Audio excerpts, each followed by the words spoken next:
ఎన్టీఆర్ జిల్లాలో దారుణ ఘటన చోటు చేసుకుంది. మిసన్నపేటలోని వికాస్ కాలేజీలో ఇద్దరు విద్యార్థినులు వాష్రూమ్ కి వెళ్లారన్న నెపంతో వైస్ ప్రిన్సిపల్ శ్రీనివాస్ రెడ్డి వారిని దారుణంగా కొట్టాడు. ఈ దాడిలో విద్యార్థినులు స్పృహ కోల్పోయారు. విషయం బయటికి రాకుండా వారికి ప్రైవేట్ ఆసుపత్రిలో చికిత్స అందించారు. గాయపడ్డ విద్యార్థినులు తల్లిదండ్రులు స్కూల్లో జరిగిన విషయాన్ని తెలిపారు. దీంతో తల్లిదండ్రులు కాలేజీ యాజమాన్యాన్ని నిలదీయడంతో ఉద్రిక్తత వాతావరణం నెలకొంది. మేము పొద్దున్నే మార్నింగ్ స్టడీకి వచ్చాను సార్.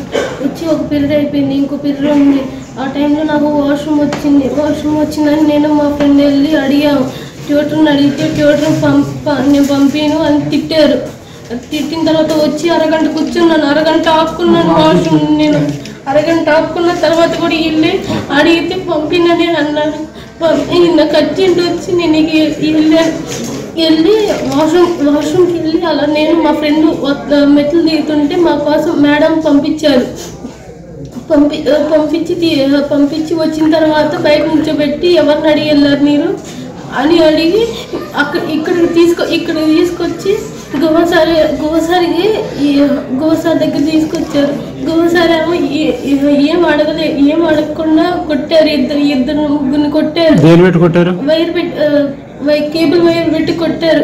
మేము వాష్రూమ్కి వెళ్ళామని చెప్తే ఆయన 6 ముందులే చూసుకోవాలి, అవన్నీ వచ్చే ముందులే చూసుకోవాలి, ఇప్పుడు ఎవరిని అడిగి వెళ్ళారు అని మా మీద ఇంకా సీరియస్ అయ్యి బాగా కొట్టారు.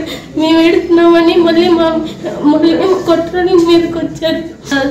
అలానే ఏడ్చుకుంటా వస్తుంటే పడిపోయాను. నేను మా ఫ్రెండ్ పడిపోయా.